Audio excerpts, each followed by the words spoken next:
बिहार के बोधगया में वाक़ महाबोधि महाविहार को बुद्धमत के पैरोकारों के सुपुर्द करने के मुतालबे को लेकर नांदेड़ में आज एक ज़बरदस्त एहतजाजी मार्च निकाला गया। ये एहतजाजी मार्च भिक्षु संघ, भारतीय बुद्ध महासभा और समता सैनिक दल की जानिब से मुनज़्ज़म किया गया, जिसमें हज़ारों की तादाद में बुद्धमत के पैरोकारों ने शिरकत की। महाबोधि महाविहार, जो कि सम्राट अशोक के ज़रिए तामीर किया गया था, बुद्धमत के पैरोकारों के लिए एक इंतहाई मुक़द्दस मुकाम की हैसियत रखता है।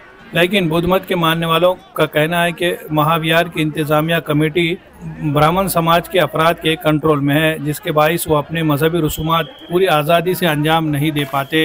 एहतजाजी मुजाहिरीन ने महाविहार को बिहार हुकूमत के कंट्रोल से आज़ाद करने और टेम्पल एक्ट 1949 को मनसूख करने और बुद्धगया महाविहार का नज़्म व नस्ख मुकम्मल तौर पर बुद्धमत के पैरोकारों के हवाले करने का मुतालबा किया। यह एहतजाजी मार्च नांदेड़ के नया मोंडा मार्केट कमेटी मैदान से शुरू होकर जिला कलेक्टर ऑफिस तक पहुंचा, जहां मुजाहिरीन ने अपने मांगों पर मुश्तमिल एक याददाश्त जिला इंतज़ामिया को सौंपी। मुजाहिरीन का कहना था कि यह बुद्धगया महाविहार बुद्धमत की असल शनाख्त और सकाफती विरसे की अलामत है और इसे किसी दूसरे तबके के हाथों में नहीं रहना चाहिए।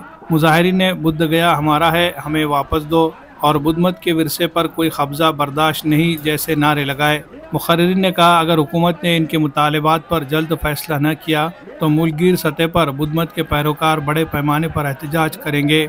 बुद्धमत के रहनुमाओं ने हुकूमत से मुतालबा किया कि वो बुद्धमत के मजहबी जज्बात का एहतराम करते हुए इस मुक़द्दस मुकाम को बुद्धिस्ट कम्युनिटी के हवाले करे, ताकि वहाँ बुद्धमत के उसूलों के मुताबिक पूजा पाठ और इबादत की जा सके। मुजाहरे में शामिल कई दानिश्वरों और समाजी कारकुनों ने कहा कि यह सिर्फ बुद्धमत के मानने वालों की नहीं बल्कि तारीख़ी और सकाफती इंसाफ की भी लड़ाई है। अगर इनके मुतालबात पर तवज्जो नहीं दी गई तो इस मामले को अदालत तक ले जाने का रास्ता भी इख्तियार किया जा सकता है। एहतजाजी मुजाहरे के दौरान सिक्योरिटी के सख्त इंतजामात किए गए थे, ताहम एहतजाजी मार्च पुरअमन तरीके से मुकम्मल किया गया। Bureau report, MCN Urdu news. आम्ही सांघिक विचार देश पातळीवर घेऊ। ऑल इंडिया भिक्खू संघाची बैठकसुद्धा औरंगाबाद सारख्या एका महानगरामध्ये झालेली आहे आणि सांघिक विचार घेऊन भिक्खू संघाची युनिटी विश्वभरामध्ये आहे।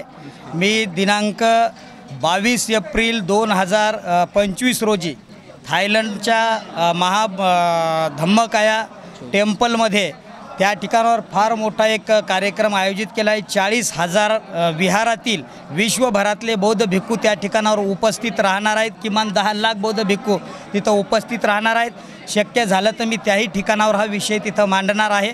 आणि महाबोधी महाविहार हे बौद्धांचं, बौद्ध भिक्खूंचं, बुद्धाच्या अनुयायाचं असताना सुद्धा हे बौद्धांच्या ताब्यात देत नाही, म्हणजे बौद्ध भिक्खूवर विश्वभरातल्या आणि बौद्ध उपासकांवर, उपासिकांवर बौद्ध विश्वातल्या या अन्याय करणारा जो 1949चा ॲक्ट आहे हे बिहार सरकारने लवकरात लवकर रद्द करावा, अन्यथा भविष्य काळात आम्ही सांघिक विचार घेऊन मग ते ऑल इंडिया भिक्खू संघ असेल, भारतीय बौद्ध महासभा असेल, समता सैनिक दल असेल, आमचे समस्त आंबेडकरी समाजातले नेते असतील, बौद्ध समस्त समाज असेल, आम्ही सांघिक विचार घेऊन पुढची आमची दिशा आम्ही येणाऱ्या काळामध्ये ठरवतील।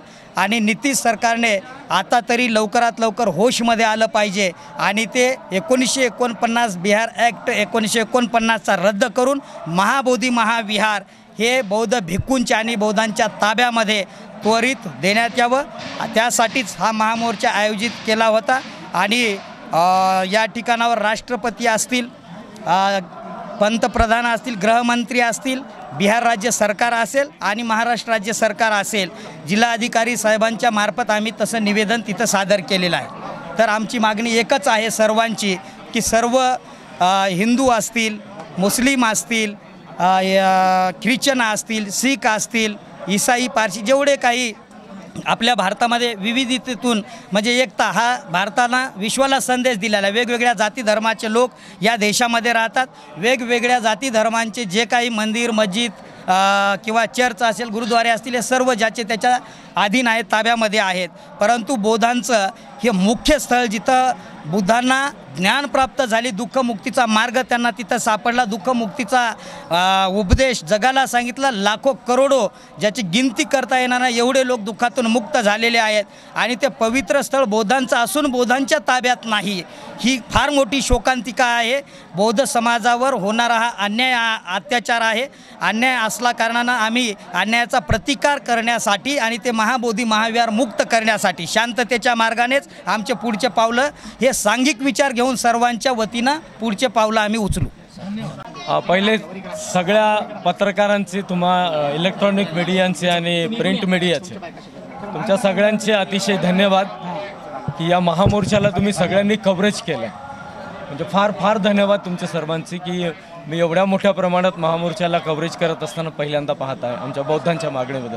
अन्यथा गेल्या हजारो वर्षांपासून बौद्धांवर अन्याय झालेले आहेत. महाबोधी महाविहारावर हजारो वर्षांपासून अन्य धर्मीयांचा ताबा आहे, एका विशिष्ट धर्मीयांचा ताबा आहे.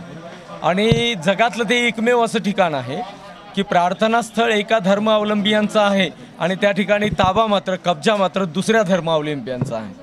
आणि त्या ठिकाणी नको त्या गोष्टी केल्या जातात. जसे बुद्धांनी आत्म्याला नाकारले, बुद्धांनी कर्मकांड नाकारले आणि त्या ठिकाणी हे सर्व केले जाते जे बुद्धांनी नाकारलेलं आहे. आणि हा बौद्धांवरती एवढा प्रचंड अन्याय आहे. विशेषतः तिथे 1949च्या जुलैमध्ये बिहार गव्हर्नरने एक कायदा त्या ठिकाणी जो आहे तो अंमलात आणला आहे.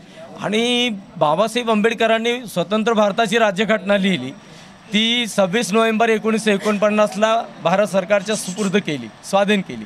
भारत सरकारने ती स्वीकृत केली. परंतु भारत सरकारने स्वीकृत केलेली स्वतंत्र भारताची राज्यघटना अंमलात येण्याच्या आधीच त्या सेक्युलर म्हणविल्या जाणाऱ्या बिहार सरकारने एक डाव रचला आणि त्यांनी आपला कायदा त्यांच्या विधिमंडळामध्ये पारित केला गेला. जे 26 जानेवारी 1950ला भारतीय राज्यघटना अंमलात आली आणि त्याच्या आधीचा तो कायदा आहे. 1963मध्ये भारतीय राज्यघटनेमध्ये एक अमेंडमेंट करण्यात आली होती की भारतीय राज्यघटना अंमलात येण्याच्या पूर्वी जे काही कायदे तयार केलेले होते, विधिमंडळांनी जे काही कायदे निर्माण केलेले होते, ते सगळे कायदे संपुष्टात आणले जावेत. परंतु अजूनपर्यंत बिहार सरकार तो कायदा संपुष्टात आणत नाही. कलकत्ता सर्वोच्च न्यायालयाने अनागारिक धर्मपालांनी, स्वातंत्र्याच्या पूर्वी अनागारिक धर्मपालांनी बिहारच्या या महाबोधी महाविहाराच्या मुक्तीचा लढा लढलेला होता. आणि कलकत्त्याच्या सर्वोच्च न्यायालयामध्ये उच्च न्यायालयामध्ये ती केस लढली होती. कलकत्त्याच्या उच्च न्यायालयाने सुद्धा 1928 साली असा निकाल दिलेला आहे की बौद्ध सम्राट अशोकाने तयार केलेले, निर्माण केलेले बौद्ध धर्म अवलंबियांचे प्रार्थनास्थळ महाबोधी महाविहार बौद्धांच्याच ताब्यात असावं, त्याचं व्यवस्थापन बौद्धांनी करावं. परंतु अद्यापपर्यंत मात्र तेथे बौद्धांचं व्यवस्थापन नाही. आणि जगभरातील बौद्ध लोक एकत्र आले. त्यातील नांदेड जिल्ह्यातील आज संपूर्ण बौद्ध भिक्खू संघ, बौद्ध अनुयायी, सामाजिक आणि धार्मिक संघटनांचे सर्व प्रतिनिधी आणि सर्वच्या सर्व एकत्र आले आणि कलेक्टर ऑफिसवर हा महामोर्चा आणला. महामोर्चाच्या द्वारे आम्ही भिक्खू संघाच्या वतीने ही मागणी कलेक्टरांच्या हातात दिली की युनेस्कोपर्यंत तुम्ही ही आमची मागणी पोचवा आणि आम्हाला महाबोधी बौद्ध विहार बौद्धांच्या ताब्यात मिळवून द्या. युनेस्कोने सुद्धा 2002 साली असं घोषित केलेलं आहे की सम्राट अशोकांनी, बौद्ध सम्राटांनी तयार केलेले हे बौद्ध विहार बौद्ध धर्मावलंबी यांच्या ताब्यात देण्यात यावं. सध्या महाबोधी महाविहाराची देखरेख वर्ल्ड हेरिटेज करते, युनेस्को करते. परंतु युनेस्कोला सुद्धा ते जुमानत नाही. तसं हट्टी असलेलं बिहार सरकार खोटारडेपणाने या दिशेमध्ये वागत आहे, भारतीय संविधानाची पायमल्ली करत आहे आणि संविधानात दिलेले मूलभूत अधिकार या देशातल्या नागरिकांचे जे आहेत ते नागरिकांचे अधिकारसुद्धा हिसकावून घेत आहेत. ज्यांच्या धर्माचे धर्मस्थळ त्यांच्या ताब्यात असावं, हा जो मूलभूत अधिकार भारतीय राज्यघटनेने दिला तो सुद्धा बिहार सरकार हा हिसकावून घेत आहे. बिहार सरकारच्या निषेधार्थ महाबोधी महाविहाराचा 1949चा कायदा नष्ट करण्याच्या त्या मागणीच्या अनुषंगाने आज आम्ही हा मोर्चा नांदेडच्या जिल्हाधिकाऱ्यावर आणण्यात आलेला आहे.